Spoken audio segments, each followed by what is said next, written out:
வணக்கம். பிரம்மனின் ராட்சசி கதையில் உங்களுடன் இணைவது நான் குமுதா மகேஷ்.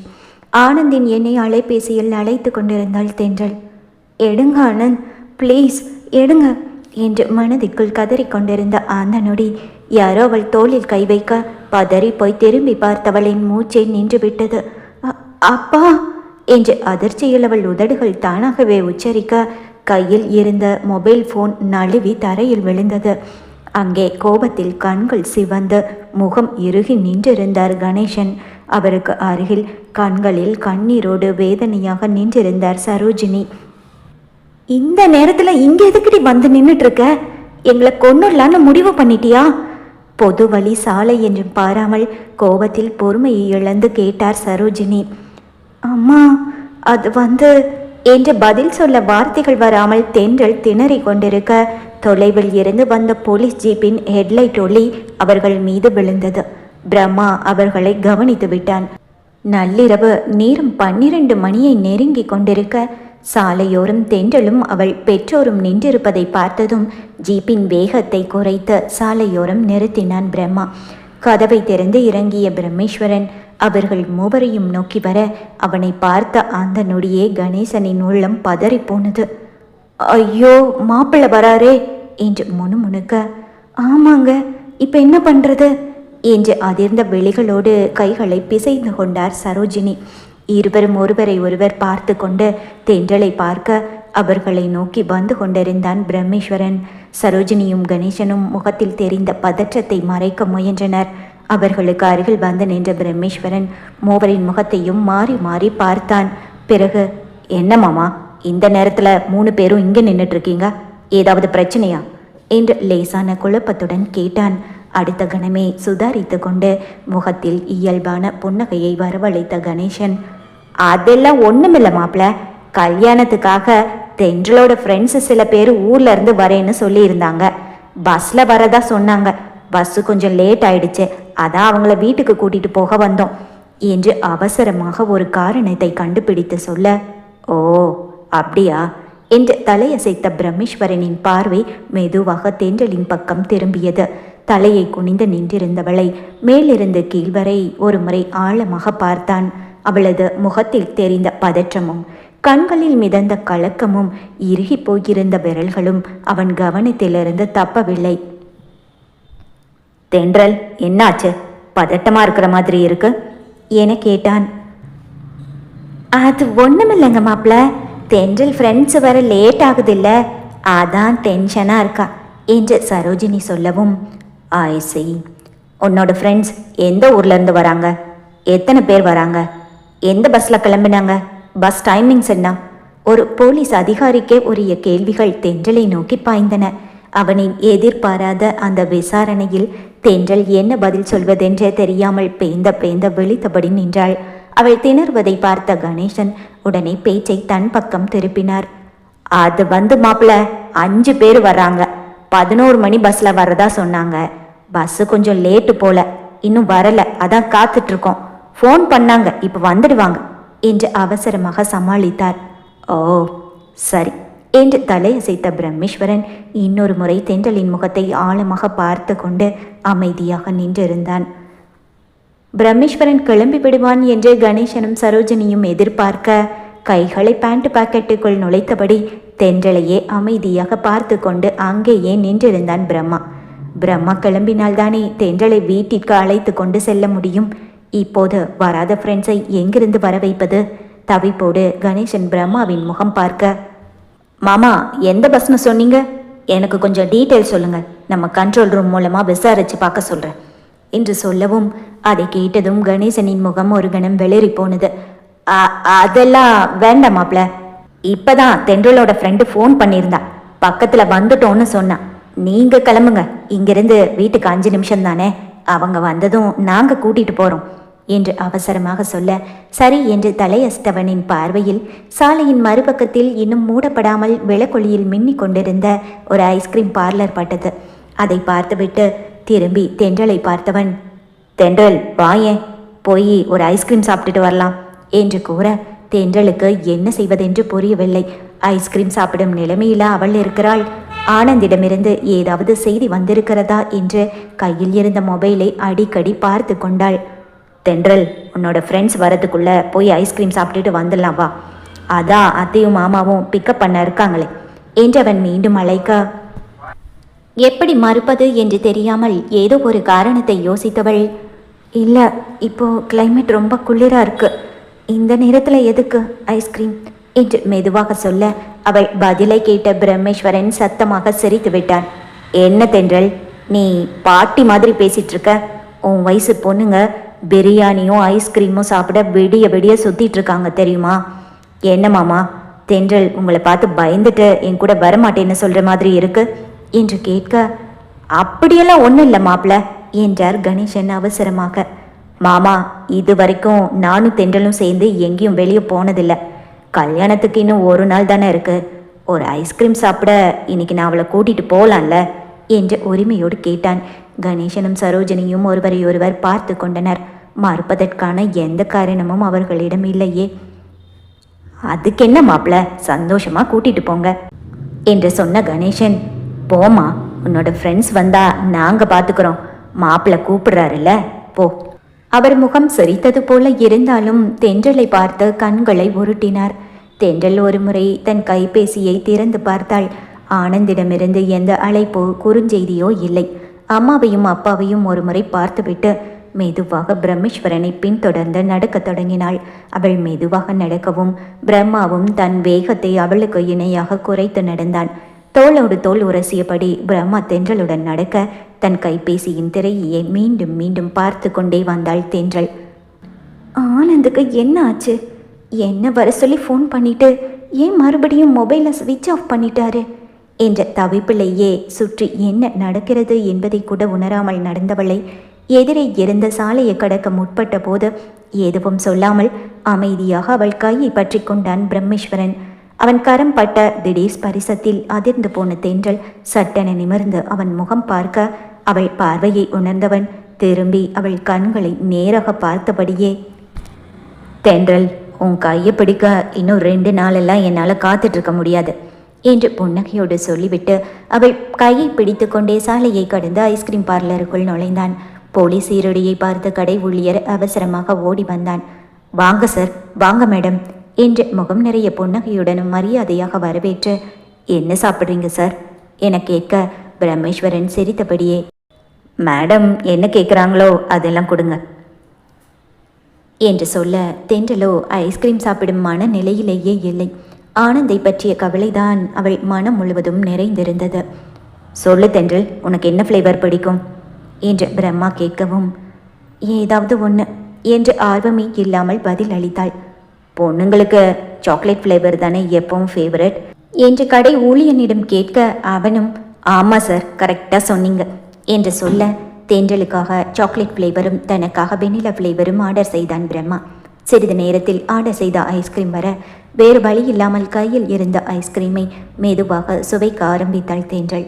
அவள் மனமில்லாமல் சாப்பிட்டு கொண்டிருக்க பிரம்மாவும் அவள் அருகில் அமர்ந்து அவளை பார்த்தபடியே ஐஸ்கிரீமை ரசித்து சுவைத்தான். தொலைவில் நின்றபடியே அந்த காட்சியை சந்தோஷமாக பார்த்து கொண்டிருந்தனர் கணேசனும் சரோஜினியும். பிறகு ஏதோ நினைவு வந்தவராய் சரோஜினியிடம் திரும்பிய கணேசன், சரோ, நீ வீட்டுக்கு கிளம்பு, மாப்பிள்ளை கேட்டா தென்றலோட ஃப்ரெண்ட்ஸ் வந்துட்டாங்க, அவங்கள கூட்டிக்கிட்டு நீ வீட்டுக்கு போயிட்டு என்ன சொல்லிடுறேன், தென்றல் வந்ததும் நான் அவளை கூட்டிகிட்டு வந்துடுறேன் என்று சொல்ல, இந்த பொண்ணு ஏங்க இப்படியெல்லாம் செய்கிறா, அவள் வீட்டுக்கு வரட்டும், அவள் காலை உடைக்கணும் என்று சரோஜினி புலம்ப, இங்கே வச்சு எதுவும் பேச வேண்டாம், மாப்பிள்ளைக்கு சந்தேகம் வந்துட்டா அப்புறம் இந்த கல்யாணத்தில் பிரச்சனை வந்துடும் என்றவர் சற்றே குரலை கடுமையாக்கி, இனிமே கல்யாணம் முடிகிற வரைக்கும் இந்த 2 நாளும் தென்றல் வீட்டை விட்டு எங்கேயும் தனியாக வெளியே போகக்கூடாது, அவள் கூடவே தான் நீங்க இருக்கணும், புரிஞ்சுதா என்று கணேசன் கண்டிப்புடன் கூற, சரிங்க என்று தலையசைத்த சரோஜினி வீட்டை நோக்கி நடந்தார். சிறிது நேரத்தில் தென்றலும் பிரம்மேஸ்வரனும் கணேசன் நின்றிருந்த இடத்திற்கு வந்தனர். என்ன மாமா, அத்தை கிளம்பிட்டாங்களா என்று பிரம்மா இயல்பாக கேட்க, ஆமாம் மாப்பிள்ள, தென்றலோட ஃப்ரெண்ட்ஸு வந்துட்டாங்க, அவங்கள கூட்டிக்கிட்டு சரோ வீட்டுக்கு போயிட்டா என்று எந்த தடுமாற்றமும் இல்லாமல் பதில் அளித்தார் கணேசன். ஓகே மாமா, அப்போ வாங்க, உங்கள் 2 பேரையும் நானே வீட்டில் ட்ராப் பண்ணிட்டு போகிறேன் என்று சொல்லவும் மறுபேச்சின்றி கணேசன் ஏறிக்கொள்ள, வேறு வழியின்றி தென்றலும் பிரம்மாவின் ஜீப்பில் ஏறிக்கொண்டாள். இன்னும் 2 நாளில் தன் மனைவியாக போகிறவள் என்ற நினைப்போடு பிரம்மேஸ்வரன் அவ்வப்போது தென்றலை திரும்பி பார்க்க அவளோ ஜன்னல் வழியே இருளை வெறித்தபடி அமர்ந்திருந்தாள். சில நிமிடங்களில் ஜீப் கணேசனின் வீட்டு வாசலில் வந்து நின்றது. ஓகே மாமா, காலையில் சந்திப்போம் என்று புன்னகையுடன் கூறிய பிரம்மேஸ்வரன் தென்றலை ஒரு கணம் ஆழமாக பார்த்துவிட்டு பாய் தென்றல், குட் நைட் என்று சொல்ல வெறும் தலையசைவு மட்டுமே அவளிடமிருந்து பதிலாய் கிடைக்க, மாமா உங்கள் பொண்ணை ரொம்ப பயமுறுத்தி வச்சிருக்கீங்க, நீங்கள் இருந்தால் பேசவே யோசிக்கிறா என்று சிரித்து கொண்டே கூறிவிட்டு அங்கிருந்து கிளம்பி சென்றான். பிரம்மேஸ்வரனின் ஜீப் தெருமுனையை தாண்டி கண்ணுக்கு புலப்படாமல் மறையும் வரை எதுவும் பேசாமல் அதே இடத்தில் நின்றிருந்தார் கணேசன்.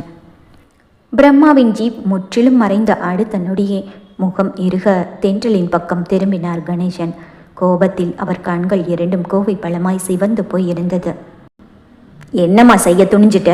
நானும் அம்மாவும் செத்தாலும் பரவாயில்லன்னு நினைச்சிட்டியா என்று அவரது குரல் வேதனையும் கோபமும் ஒன்றாக கலந்து வெளிப்பட, அப்பா எனக்கு ஆனந்தத்தான் பிடிச்சிருக்குப்பா, அவரை கல்யாணம் பண்ணிக்கிட்டாதான் நான் சந்தோஷமா இருப்பேன் என்று அழுகையுடன் அவள் கூற, வீட்டில் உறங்கி கொண்டிருந்த உறவினர்களை ஒருமுறை திரும்பி பார்த்த கணேசன், தென்றல் இங்கே நின்று எதுவும் பேச வேண்டாம், முதல்ல உள்ளவா என்று பற்களை கடித்து கொண்டே கையை பிடித்து அவளை வீட்டிற்குள் அழைத்து சென்றார்.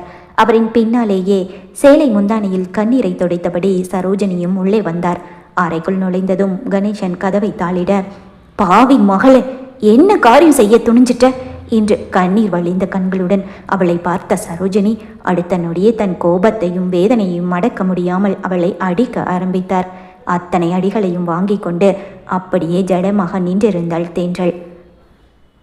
உன்னை பெத்து வளர்த்து படிக்க வச்சு இத்தனை நாளும் உனக்கு என்ன வேணும்னு பார்த்து பார்த்து செஞ்ச எங்களை விட கொஞ்ச நாளா பழகின அவன்தான் உனக்கு முக்கியம்னு நினைச்சிட்டியேடி. எங்களை கேவலப்படுத்திட்டு அவனோட ஓடி போக எப்படி மனசு வந்துச்சு உனக்கு? எங்களை பத்தி ஒரு நிமிஷமாவது நினைச்சு பாத்தியா? நாளைக்கு கல்யாணம்னு ஊரே கூடியிருக்கிற நேரத்துல இப்படி செஞ்சுட்டு போயிட்டானா நாங்க வெளியே தலை காட்ட முடியுமா? சம்மந்தியும் மாப்பிள்ளையும் எங்களை பத்தி என்ன நினைப்பாங்க? கதறியபடியே பேசினார் சரோஜினி. கண்ணீரில் முகம் நனைந்தபடி அமைதியாக நின்றாள் தென்றல். ஏதோ முடிவு செய்தவராய் தென்றலின் அருகில் வந்த கணேசன், எங்க நம்பிக்கையே உடைச்சிட்டியேம்மா, இப்படி ஒரு கேவலத்தோட நாங்க இனிமே உயிர் வாழ போறதில்ல. நான் உன்கிட்ட ஏற்கனவே சொல்லியிருக்கேன், இந்த கல்யாணத்துல ஏதாவது பிரச்சனை பண்ண நினைச்சா நானும் உன் அம்மாவும் உயிரோட இருக்க மாட்டோன்னு. நீ உன் இஷ்டப்படியே இரு, நாங்க எதுக்கு இனி உனக்கு? இப்பவே நானும் உன் அம்மாவும் தூக்கு போட்டு செத்து போறோம், உனக்கு பிடிச்ச மாதிரி வாழ்க்கைய நீ வாழ்ந்துக்கோ என்று அவசரமாக கூறியவர் கட்டில் கிடந்த சேலையை எடுத்து மின்விசிறியில் மாட்ட அதிர்ந்து போன சரோஜினி கணவனை விடாமல் பிடித்து கொண்டார். அப்பா வேண்டாம்ப்பா ப்ளீஸ் என்று கதறியபடி அவரது கால்களை பற்றி கொண்டாள் தென்றல். அப்பா நான் எங்கேயும் போக மாட்டேன், நீங்க சொன்ன மாதிரியே நடந்துக்கிறேன், நீங்க எதுவும் பண்ணிக்காதீங்கப்பா என்று கண்ணீரோடு தென்றல் சொல்லவும் ஆவேசம் குறைந்து அமைதியான கணேசன், இங்க பாரு தென்றல், அப்பா அம்மா நாங்க உனக்காக ஒரு விஷயம் செஞ்சா அது கண்டிப்பா உன் நல்லதுக்காக தான் இருக்கும். அது உனக்கு இப்ப புரியலனாலும் என்னைக்காவது ஒரு நாள் புரியும் என்றவர்கள் அதற்கு பிறகு அவளை ஒரு நொடி கூட தென்றலை தனியாக விடவில்லை. சரோஜினியும் இனியாவும் தென்றலுடனேயே இருந்தனர். அப்பாவை காப்பாற்ற வாயளவில் சொல் பேச்சு கேட்கிறேன் என்று சொல்லிவிட்டாளே தவிர மனம் ஆனந்தை மறக்க மறுத்தது. பிரம்மாவை கணவனாக நினைத்து பார்க்கவே முடியவில்லை. கிடைத்த ஒவ்வொரு வாய்ப்பிலும் ஆனந்தின் அலைபேசிக்கு மீண்டும் மீண்டும் அழைத்து பார்த்தாள் தென்றல். அவள் அனுப்பிய எந்த குறுச்செய்தியும் அவனை சென்றடையவில்லை. இறுதியில் திருமண நாளும் வந்துவிட்டது. முந்தைய நாள் இரவு மண்டபம் முழுவதும் திருவிழா கோலம் பூண்டிருந்தது. வாசல் முதல் மணவரை வரை வண்ண விளக்குகள் மின்னின. மலர்களின் மனம் மண்டபம் முழுவதும் பரவி இருந்தது. உறவினர்களின் சிரிப்பு சத்தமும் திருமண வேலைகளின் பரபரப்பு அலங்கார பணிகள் என்று மண்டபம் முழுவதும் உற்சாகம் நிறைந்திருந்தது.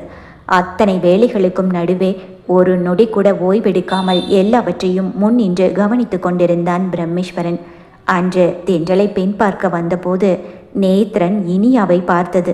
அதற்கு பிறகு இன்றுதான் மீண்டும் பார்க்கிறான். பட்டு பாவாடை தாவணியில் நட்சத்திரமாய் மின்னியவள் உறவினர்களுக்கு நடுவே அழகு மயிலாய் அங்கும் இங்கும் துள்ளி ஓடிக்கொண்டிருந்தாள். குழந்தையோடு குழந்தையாக மாறி விளையாடி கொண்டிருந்தவளை இமைக்க மறந்து ரசித்து கொண்டே நின்றான் நேத்ரன். அவனுடைய பார்வை எங்கே பதிந்திருக்கிறது என்பதை கவனித்த பிரம்மேஸ்வரன் மெதுவாக அவன் அருகில் வந்து தொண்டையை சருமியபடியே, நேத்ரன், நீ இன்னும் ரயில்வே ஸ்டேஷன் கிளம்பாம இங்க என்ன பண்ணிட்டு இருக்க என்றான். பிரம்மாவின் குரல் அவன் காதில் விழவே இல்லை. அவன் அருகில் வந்து தோளில் ஒரு தட்டு தட்டினான். டேய், கூப்பிடுறது கூட காதுல விழாம என்னடா பண்ணிட்டு இருக்க என்ற அழைப்பில் கூட அசையாமல் இனியாவையே பார்த்து கொண்டிருந்தான் நேத்ரன். டேய்! இந்த முறை அவன் முதுகில் ஓங்கி ஒன்று வைத்தான் பிரம்மா. அடி சுரீர் என்று பட்டதும், ஆ அண்ணா, என்ன கேட்டீங்க? அடி விழுந்ததும் அவசரமாக தன் பார்வையை பிரம்மாவின் பக்கம் திருப்பி கேட்டான் நேத்ரன். இங்க என்னடா பண்ணிட்டு இருக்க? ஊர்ல இருந்து பாட்டி, சித்தி, சித்தப்பா எல்லாம் வந்துட்டு இருக்காங்க. Train reach ஆயிடுச்சான். ஃபோன் பண்ணினாங்க. உன்னை 8 மணிக்கெல்லாம் ரயில்வே ஸ்டேஷனுக்கு போயிருக்கணும்னு சொன்னேன்ல என்று பிரம்மா புருவத்தை உயர்த்தி கேட்க, அண்ணா, அதுக்கெல்லாம் நான் ஆள் அனுப்பிட்டேன் என்று அசால்ட்டாக சொன்னவனின் கண்கள் மீண்டும் இனியாவை தேடியது. அதை பார்த்த பிரம்மா அவன் தலையை பிடித்து தன் பக்கம் திருப்பினான். அங்க என்ன பார்க்குற? என்னை பார்த்து பதில் சொல்லு என்று குரலை உயர்த்த உடனே முகத்தை சொருக்கி கொண்ட நேத்ரன், அண்ணா, நான் என்ன உங்ககிட்ட வேலை செய்கிற கான்ஸ்டபிளா? கல்யாண நாளில் கூட என்ஜாய் பண்ண விட மாட்டேங்கிறீங்களே. என் ஃப்ரெண்டை அனுப்பியிருக்கேன். இன்னும் கொஞ்ச நேரத்தில் அவனே எல்லாரையும் கூட்டிட்டு வந்துடுவான் என்று பதில் கொடுக்க, ஓஹோ, வேலைக்கு ஆள் அனுப்புகிற அளவுக்கு பெரிய ஆஃபீஸர் ஆயிட்டியா? சரி போ, வேற ஏதாவது வேலை இருந்தா பாரு. மாமா டைனிங் ஹாலில் இருக்காரு, போய் அவருக்கு ஏதாவது உதவி வேணுமான்னு கேளு என்று சொல்லிவிட்டு ஏதோ ஒரு ஃபோன் கால் வர பிரம்மா வெளியில் சென்றான். பிரம்மா அங்கிருந்து நகர்ந்ததும், அப்பாடா, எஸ்கேப் என்று பெருமூச்சு விட்ட நேத்ரன் மறுபடியும் இனியா எங்கே இருக்கிறாள் என்று தேட ஆரம்பித்தான்.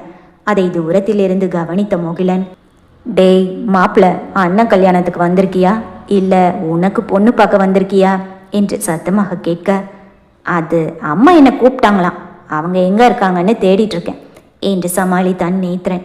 ஓஹோ, நீ அம்மாவை தேடுறது நல்லாவே தெரியுது என்றான் முகிலன். பிரம்மாவோ முழு மூச்சாக திருமண ஏற்பாடுகளை சரிபார்த்து கொண்டிருந்தான். எங்கே என்ன குறை இருக்கிறது என்று ஒவ்வொன்றாக சரிபார்த்து வேலை செய்பவர்களிடம் வேண்டியதை சொல்லிக் கொண்டிருந்தான். அந்த நேரம் சிரித்த முகத்துடன் பிரம்மாவின் அருகில் வந்தார் கணேசன்.